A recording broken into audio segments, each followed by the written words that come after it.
My name's David Halpern. I'm a husband, a father, and until about 6 months ago, I was a high school teacher. I loved the job, I really did. But love doesn't pay the bills. And after the district cut funding again, I was one of the first to go. Elena, my wife, works freelance. Graphic design, branding, that kind of thing. She's good at it. But freelance means feast or famine.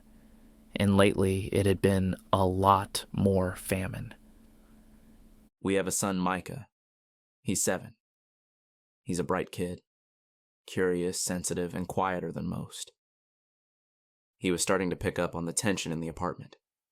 The closed-door arguments, the quiet dinners. The way we always said, everything's fine, a little too quickly. One night, Elena said, "What if we just left?" Not angrily. Not like she was giving up. Just tired. I think I surprised both of us when I said, "Yeah, maybe we should." So we started looking. Elena found the town. I found the house. And just like that, we were gone. Elena said the town had charm. I said it had cheap rent. That was our compromise. Micah, sitting in the back seat, called it creepy cute the first time we pulled up to the house. The shutters were crooked. The mailbox leaned. The paint had faded in wide, patchy strips. But the place had character. Elena's word, not mine. "This will be good for us," she said, brushing a loose curl behind her ear as we unloaded boxes. "Famous last words," I muttered, balancing 3 cartons of books on my hip. She smiled. Not one of those forced, polite smiles. A real one. It had been a while since I'd seen that. Micah ran barefoot across the empty living room, his voice bouncing off the walls. "This place has echo powers," he shouted. Then he stopped and looked around. "Do ghosts like echoes?" he asked. Elena glanced at me. I gave her a tired smile. "Only the quiet kind," I said. Micah seemed satisfied with that and went back to exploring. We were tired, but we were together, and that was enough for now. That first night, we ate takeout on the floor. We used sealed boxes as makeshift tables. Micah built a pillow fortress in the corner. Elena fell asleep with a book still open in her lap. I watched them both and thought, this was what we needed. A new beginning. A chance to breathe. But the peace didn't last. The noises started on the second night. They were faint at first. Soft taps, distant creaks. Sometimes a light thud above our heads. I checked the attic just to be sure. There was nothing there but dust and insulation. Elena said it was probably the house settling. I wanted to believe her. We both did. And for a while, we left it at that. A few nights later, I woke up to Micah screaming. It was sharp, panicked. The kind of sound that pulls you out of sleep so fast your heart doesn't catch up until you're already standing. Elena sat up beside me, wide-eyed. I didn't say anything. I just ran. His door was open. The light from the hallway spilled across the floor. He was standing in the corner of his room, pajama shirt twisted, fists clenched at his sides. "Go away," he shouted. "Go away, go away." I rushed in, grabbed his shoulders. He flinched before he recognized me. Then he started crying. Elena was right behind me, wrapping her arms around him. We asked what happened, what he saw, if he had a nightmare. He wouldn't say. He just kept shaking his head and muttering, "It was in the corner. It was watching me." We let him sleep in our bed that night. None of us got much rest. We didn't talk about it right away. Instead, we went through the motions, got Micah dressed and packed his backpack. It was his first day at his new school. Elena did his hair. I made pancakes. Elena insisted we take a photo by the front door and forced smiles for it. Micah looked tired but excited, nervous but not scared. And I told myself, maybe it really was just a nightmare. We walked him up to the front gate.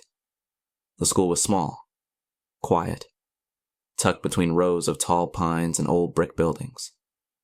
There was something warm about it. Old, but kept with care. A few kids were already playing on the blacktop. A teacher was tying a balloon to a welcome sign. Micah held Elena's hand the whole way there. He didn't say much, but his grip was tight. When we reached the gate, he looked up at me. "Will you pick me up right here?"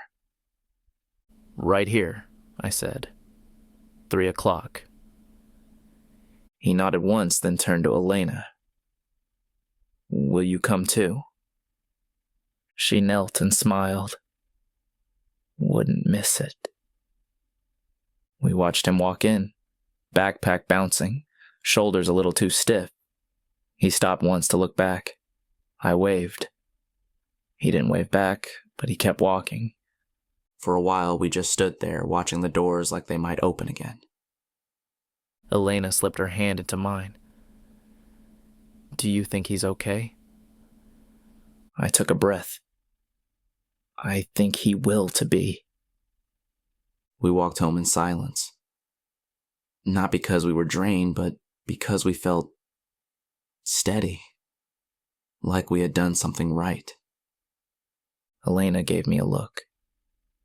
Gentle, proud, and I smiled back. For the first time in a while, it didn't feel forced. Micah had walked into a brand new school in a brand new town. Head held high, even if his hands were a little shaky, and watching him do that, it made everything else feel worth it. The morning light hit the house in a strange way. For the first time since we arrived, it looked still.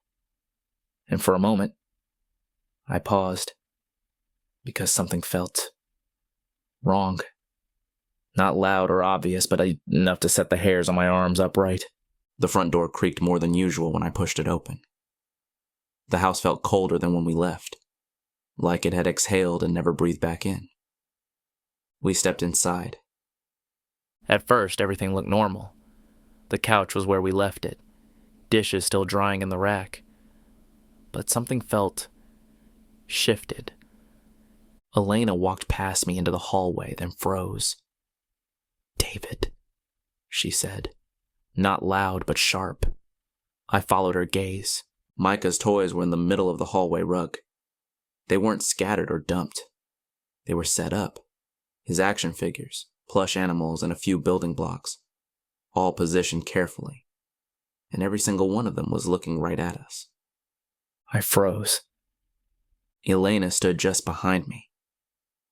"Did you?" "No," I said. "Did Micah?" "He was with us all morning." A chill crawled down my spine. My breath felt tight in my chest. We stood there for a few seconds, unsure of whether to laugh or worry. The silence in the house stretched out, thick and oppressive. I could feel the air pressing in around us. We stood there for a while, just listening. Then I noticed the kitchen chairs, all 4 of them stacked neatly on top of the table, legs pointed up, perfectly balanced. Neither of us moved. My heartbeat thudded louder in my ears. "Elena," I whispered. "What the hell is going on?" She didn't answer, just reached out and lightly touched my arm. Her hand was trembling. I glanced down the hallway again. The bedroom door was ajar. Inside, clothes were strewn across the floor. Not just tossed, spread out. Shirts, pants, even socks, laid flat in crisscrossing lines, like someone had tried to make a pattern but lost interest halfway through. My stomach turned. A cold sweat broke across my back, and then we both saw it. Movement. Not fast, not dramatic, just a slow, deliberate figure emerging from the hallway shadows. It had shape, shoulders, arms, the suggestion of a head, but no detail. Just a human outline made of void, like the absence of light had taken form and begun to move. Another one followed behind it, dragging along the wall, its limbs stretching unnaturally long as it moved. Elena grabbed my hand. "David?" "I see it," I said, backing a step away from the thing. "Hey!" I barked, my voice sharp and angry. "Who the hell are you?" The shadow didn't flinch. "This is private property," I yelled. "You better get out of my house right now." Still no reaction, no movement, no sound. I stepped forward, raising my voice. "I'm calling the cops. You hear me?" Nothing. Just that figure, featureless, silent, like it didn't care I was even there. "Elena, go to the door," I said, not taking my eyes off it. Another shape appeared on the wall, its silhouette wrong, like a person mid-stretch, joints bending the wrong way. Then another, and another, each one sliding from corners, doorways, the spaces between shadows. "Elena! Go!" We turned and bolted. We ran down the hallway, the shapes following. No footsteps, no breathing, just movement, like shadows being dragged by something unseen. I grabbed the front door, yanked it open, and we spilled out onto the porch. We didn't stop running until we hit the edge of the driveway, the bright sunlight slashing across our faces like a shock. Only then did I pull out my phone with shaking hands. I called the police. I told the dispatcher someone or something had been in our house, that things were moved, that we saw figures, that we were terrified. They said an officer was on the way. 2 officers came out to the house. They were polite, professional. They checked the locks, the windows, the attic. They found nothing. No signs of forced entry, no footprints, nothing out of the ordinary, except for our explanation. They gave us a card and said to call again if anything else happened. I could tell they didn't believe us. Maybe I wouldn't have believed us either. Elena was quiet through dinner, picking at her food. Micah talked a little about school, something about a picture he drew, a game at recess, and a new friend. But even he seemed subdued, like the energy had been drained out of the room. After we put Micah to bed, Elena and I sat on the couch, the lights dimmed and a show playing low in the background. Neither of us really watched it. We sat in silence for a while, the weight of the day pressing down like fog. "The toys," Elena said softly. "I keep thinking about the way they were arranged. It wasn't random. They were looking at us, like they were waiting." I nodded. And the clothes and the chairs, everything in that house felt touched. And then the shadows, she added, her voice catching. "David, they chased us. That wasn't in our heads, that happened." "I know," I said. "And the police, they didn't find anything. Not a single sign of forced entry. No footprints, no smudges." "They looked at us like we were overreacting," Elena muttered. "Like, maybe we imagined the whole thing." I let out a long breath, running a hand down my face. I've never felt fear like that before. Not even when we lost the apartment. Not like this. She leaned into me, resting her head against my shoulder. "Do you think we're losing it?" "No," I said immediately. I don't know what's going on in that house, I said slowly. There's got to be some logical explanation, maybe environmental factors, sound distortion, electrical issues, psychological stress. Elena didn't respond right away. She just looked at me, her expression a mix of exhaustion and disbelief. We sat there clinging to each other, still shaken and unsure. I was trying to solve it like a puzzle. She was trying to survive it. The shadows were gone, for now, but the fear hadn't followed them out the door. It stayed with us, quiet and heavy. We went to bed, hoping sleep would help. It didn't. Sometime past midnight, I woke to the sound of Micah screaming. I bolted out of bed, Elena right behind me. We rushed to his room. He was sitting up in bed, pointing toward the corner. His eyes were wide. His voice trembled. It was there. It was right there. I flipped on the light. Nothing. Just the dresser, a few scattered toys, and his drawings taped to the wall.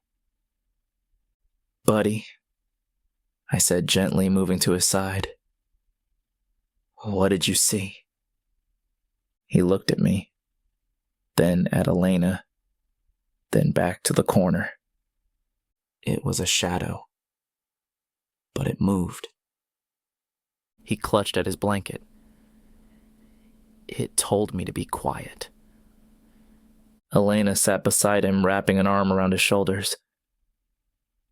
It's okay, sweetheart. You're safe. He shook his head. It touched me. That's when I noticed the mark on his arm, a bruise, small, faint, but definitely there. I looked at Elena. She was pale. We didn't sleep after that. After everything that happened, Micah's scream, the toys, the police search, we were all running on fumes. So the next day, we decided to take him to the park. Not because we thought it would fix anything, but because it was something normal. Something peaceful. Micah didn't argue. He just nodded and climbed into the back seat. He looked tired, but calmer somehow. Like the storm had passed, even if the clouds still lingered. The park was quiet. A few kids played on the swings. Some parents chatted on benches. There was a breeze, soft and cool. For a moment, it felt like we were just a regular family again. Then Micah's face lit up. There he is, he said, unbuckling his seatbelt. Before we could ask who, he was already out the door, running across the grass. We followed with our eyes and saw him racing toward a boy his age and a woman standing beside him. The boy had dark hair, a calm expression, and wore a blue hoodie that looked too big for him. The woman, tall, composed, sharp eyes, smiled as the boys collided in a playful hug. Is that a new friend from school? Elena asked quietly, watching the boys with a soft smile. I nodded, unsure. We walked over slowly. Hi, the woman said first. You must be Micah's parents. I'm David. This is my wife, Elena. Steph, she said, offering her hand, and this is my son, Light. The boys were already on the jungle gym, laughing. Something changed the moment we stood near them. It was subtle, like an invisible weight had lifted. For the first time in days, I didn't feel that background hum of dread. Elena glanced at me, eyebrows raised. Steph must have noticed. Sometimes kids just click, she said, her tone casual. And sometimes there's more to it. We sat on a bench nearby. The breeze kept blowing. So, how are things at home? Steph asked. I gave the default answer. Stressful, new town, new school, and just trying to adjust. Elena nodded, though her fingers tightened slightly around her knee. Steph smiled gently and tilted her head. Light really seems to like Micah. He doesn't usually warm up to kids so fast. Elena chuckled softly. Micah's always been quiet, but there's something about him that draws people in. I added, Light's the charmer, huh? Micah usually needs a few tries before he even says hello. I added, he once made friends with a stray cat that bit everyone else. Steph laughed. I can see that. She paused, her smile fading slightly. Actually, Light said something strange last night. He said Micah might be in trouble. That wiped the smile from both our faces. I turned to her suddenly alert. Elena's posture stiffened. What kind of trouble? I asked, trying to keep my voice steady. She held my gaze. That's what I'm trying to figure out. Have you noticed anything strange? Anything you can't explain? Elena's voice cracked. Yes. And just like that, it all came pouring out. The toys, the bruises, the dreams, the shadows. Steph didn't react with disbelief. She just listened. Then she called Light over. Do you think you can help Micah? She asked him gently. Light looked at us. Then he held out both hands. I stared at them, unsure what I was supposed to feel. But Elena took his left hand. I took his right. I don't know, Light said, but I want to try. I looked at Steph, searching for some kind of explanation. She didn't offer one. Just a quiet look, like she knew more than she was letting on. Elena glanced at me, uncertain. What do you mean help? I asked. He's just a kid. Steph's expression didn't change. She spoke softly, carefully. Some things don't like him. That answer didn't help. If anything, it raised more questions. I looked at Light, still holding our hands with that calm, steady expression, and I wondered how this child could help us. That evening, we invited Steph and Light over for dinner. Elena framed it as a play date, a sleepover even, something innocent. But we both knew it was more than that. We ordered pizza, cleared the living room, and tried to pretend things were normal. Light and Micah curled up in a blanket fort made of couch cushions. Steph helped Elena in the kitchen while I laid out board games, hoping we wouldn't need them. For the first hour, everything was great. We laughed, we ate, we talked about anything but the house. But as the sun dipped behind the trees, the air began to change. It was subtle at first, a shift in temperature, a silence too heavy for the moment. The kind of quiet that makes you whisper without knowing why. Micah stood up from the blanket fort. I'm thirsty, he said, his voice small. There's water in the fridge, I offered. He nodded and walked toward the kitchen. I didn't think anything of it, until he stopped in the doorway. His body went still. Then the scream came, sharp, raw, full of panic. Dad! I bolted off the floor. Elena was right behind me. Steph didn't move. Micah was frozen, his eyes locked on something in the dark kitchen. Then I saw them. The shadows. They weren't cast by anything. Their arms extended into the room like voids. Space where light should have been, but wasn't. They didn't reflect the dim lamplight. They devoured it, leaving streaks of pure black that made my eyes ache just trying to follow them. Long arms reached toward my son.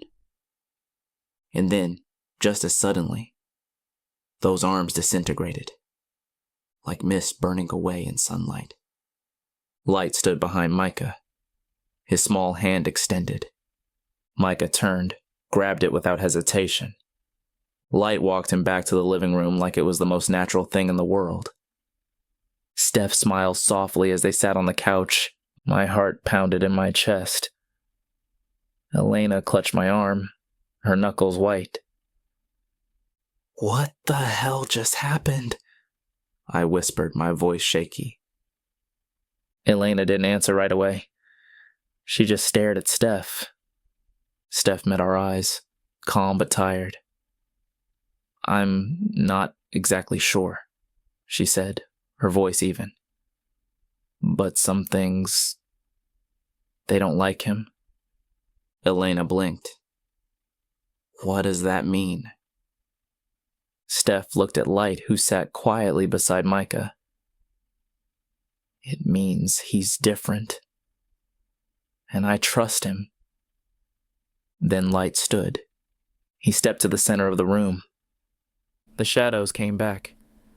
They slithered along the walls, human-shaped but wrong, limbs too long, faces blurred and shifting.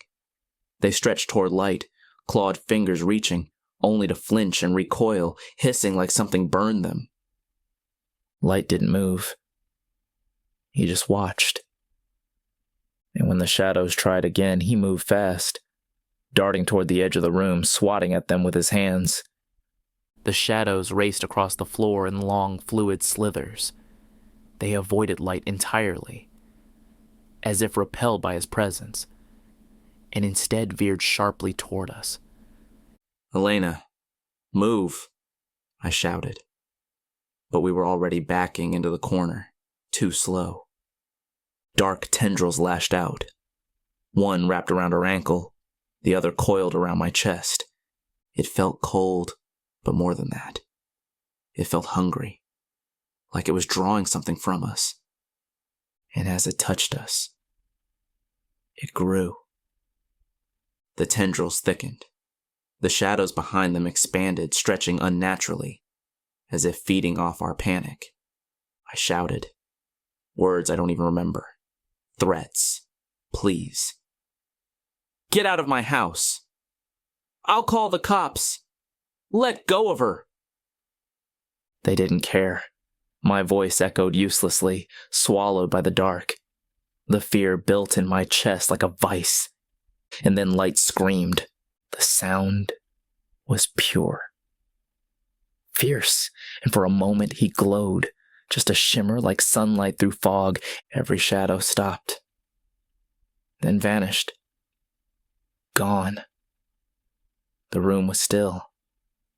Light sat down, breathing hard. Steph walked to his side and knelt. "Did you get them, honey?" she asked. Light shook his head. "No," he said. "They flew away."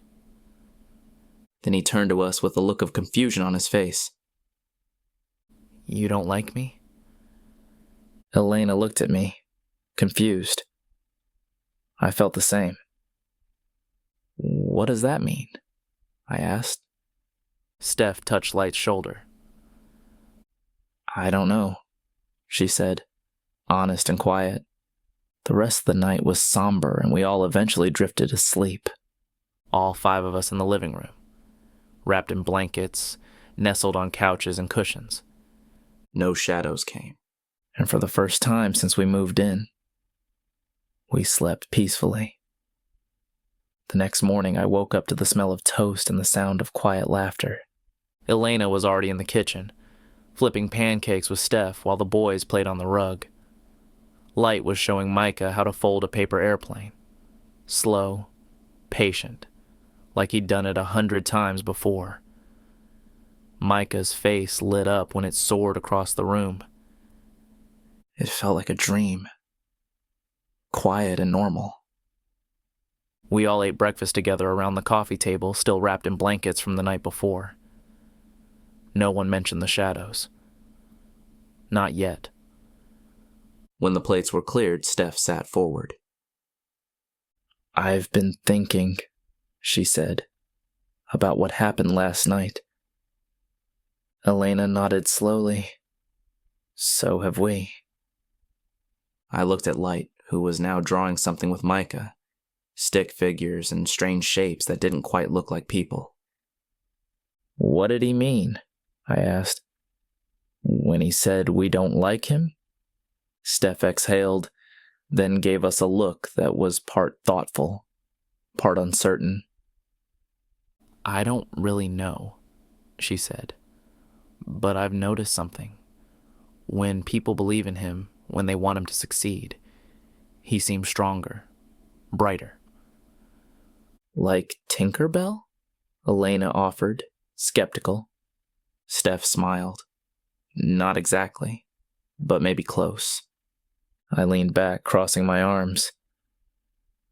And if we don't believe... Steph shrugged. Maybe nothing happens. Maybe he gets hurt. I'm not sure. But I don't think belief is all it takes. I think it has to be felt, really felt. Elena looked at me, brows furrowed. Last night, all I felt was fear. I nodded. Same. Steph turned to the light. Honey, what were you thinking when you helped them?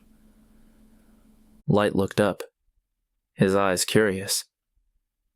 I was thinking I wanted to keep them safe, he said simply.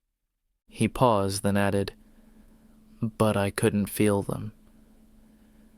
Feel us? Elena asked. Light nodded. Like you were behind glass. Steph met our eyes. Maybe next time you think about what he's doing, picture it. Imagine him protecting you. Elena glanced at me. I said, you think that'll work? Steph shrugged again. It's worth trying. Light looked up from the drawing and grinned. That's good. Let's try that. We didn't say much after that. But I could feel it. The tiniest ember of hope trying to warm its way into our bones. That night, we didn't pretend things were normal. We cleared space in the living room again. Blankets, pillows, the glow of a few candles flickering on the walls. Steph stayed close, her calm presence grounding us more than anything else could. Light was already curled up beside Micah, whispering something that made our son let out a tired giggle. We talked to keep the fear at bay. TV shows we never finished. Road trips we still wanted to take. The kind of small talk people lean on when the silence feels too loud. Eventually the laughter thinned. The quiet crept in. And with it, that familiar unnatural cold. Not a breeze, not a draft, but a cold that felt aware, that seeped in without a sound and made the air feel too still. Micah sat up. His eyes locked on the hallway. Do you hear that? He whispered. And then the light dimmed. We didn't lose power. The candles were still burning, but the shadows got darker. And from the edges of the hallway, they came. Arms, dozens of them. Crawling out from walls, from the seams of the house itself. They weren't made of darkness. They drank it, like starless holes in reality, moving with intent, stretching forward in jagged, hungry lines. Every inch they advanced, the room dimmed further. I wrapped Micah in my arms. Elena pulled in close, one hand over Micah's head, the other clutching mine. And then, Light stood. He moved between us and the advancing dark, slow but steady, like he'd done it before. He didn't scream or strike. He just breathed in and raised a hand. For a heartbeat.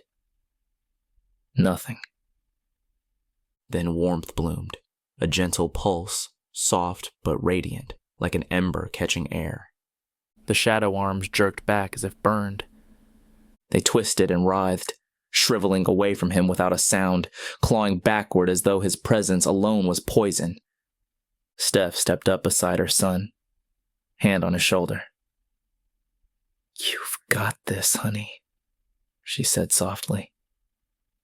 He didn't answer. His eyes stayed locked on the dark.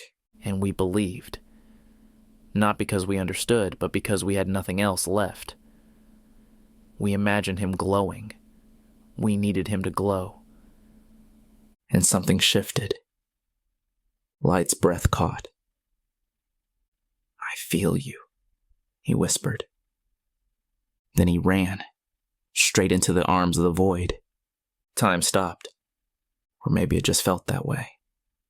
Because everything else blurred into silence. The moment light charged into the dark, the shadow arm shrieked without sound, recoiling, twisting like smoke caught in a sudden gust. Where his feet touched the floor, the dark pulled away in concentric circles, as if refusing to be near him. Light didn't hesitate. He moved like a spark skipping across dry grass, quick, unpredictable, alight with purpose. His hand slashed through the air, not quite touching the shadows, but forcing them back all the same.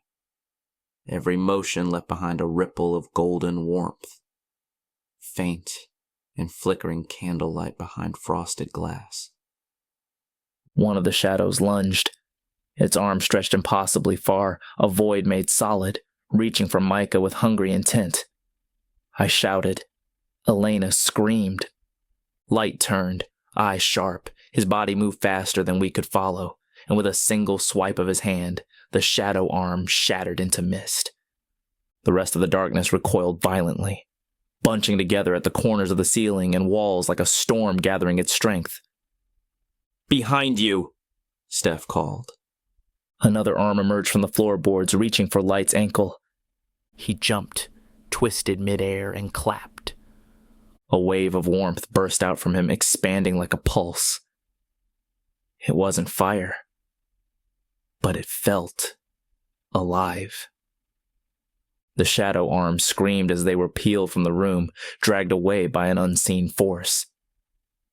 Some of them tried to slink along the walls toward us. As they were about to grab us, they hit an invisible wall. They pounded on it, furious and silent, but they couldn't reach us. The shadows stopped and stared at us. Their arms, made of darkness so dense it devoured the light around them, hovered mid-air like they were frozen in place. They had no eyes, no faces, but somehow, I knew they were looking right at us, seeing us, studying us. That's when I felt it. Warmth. Faint, but real, spreading from my fingertips to my chest. Micah's grip tightened in my arms. Elena gasped. We were glowing. Just barely. Just enough to see each other's outlines. I looked at Light. He was still standing tall in the middle of it all. His small frame outlined in gold, hair stirring as if caught in an invisible wind. The glow from him stretched toward us in thin strands like golden threads, and that warmth. It was him. The shadows reeled, desperate now, clawing for corners, vanishing into seams in the walls, melting through cracks in the floor.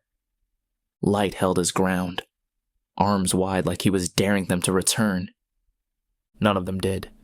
And then, silence. The shadows didn't flee this time. They didn't retreat like cornered animals. They crumbled. One by one, the arms of darkness disintegrated into swirling cinders, devoured by an unseen force. Not like smoke escaping. More like something burning from the inside out, dissolving in the golden light that radiated from the boy at the center of it all. Light stood unmoving, his arms still open, his glow still strong. The tendrils of his aura arced across the room like slow lightning, brushing against the walls and floor, purging every last trace of shadow. It was over in seconds. And then, stillness. No one moved. No one spoke. Then Light turned around, breathing hard. "They're gone," he said. Steph nodded, calm as ever. "You did good, baby." He looked at me and Elena. "Something changed," he said quietly. "I felt it, but I don't know what." Elena knelt beside him. "What do you mean?" He shook his head, brow furrowed. "I don't know. It was just different." Steph came over and gently placed a hand on his shoulder. "That's okay. We don't need to understand everything right away." She looked at us. "Let's rest. All of us." And we did. Right there on the living room floor. The morning after felt warm. The kind of like a golden summer morning, where the walls soaked in sunlight, and the breeze through the windows carried the promise of peace. The house didn't just sit still. It basked, alive with the warmth of something good finally returning. We woke tangled in blankets and each other, the living room awash in soft sunlight. Steph was already in the kitchen, stirring something warm on the stove. The smell of cinnamon drifted through the air. Micah was still asleep, curled up with Light beside the couch. Their legs were half kicked out from under the covers, arms flopped over each other like they'd been best friends forever. No fear, no tension, just peace. I stood up slowly, unsure if my legs would work after everything. Elena stirred and looked at me, eyes still groggy. "Was it a dream?" she whispered. I looked around the room. No shadows, no darkness clinging to corners. Just warmth. "No," I said. "But I wish it had been." Steph handed me a mug of coffee. "How are you feeling?" Tired, confused, grateful. I paused. "Whatever that was last night, thank you." She gave a small nod, her smile laced with something heavier. Light has always drawn things to him, good and bad, but he doesn't walk into darkness for no reason. I looked at the boy sleeping beside my son, golden hair haloed by morning light. What is he? Steph took a sip from her own mug. He's still figuring that out. Elena joined us, wrapping her arms around me. So are we. Micah stirred then, rubbing his eyes, blinking up at the ceiling like it was new. "Are the monsters gone?" he asked. Light opened one eye. For now. Elena crouched beside him and kissed his forehead. "You were so brave." Micah leaned into her and whispered, "So was Light." The day moved forward slowly. We made pancakes. We opened the windows. We let the sun in like it was medicine. No one talked about leaving. No one brought up the idea that it might return. We just lived. That night, as Steph and Light were getting ready to leave, he paused by the front door. He looked at me again, tilting his head like he was studying something just out of reach. "You still don't believe it helped," he said. "But it did." And then he was gone. Outside, fireflies blinked along the edge of the trees. Inside, we held on to each other a little tighter. There was still so much we didn't know. So much we couldn't explain. But the house was quiet. And for the first time in weeks, it felt like home.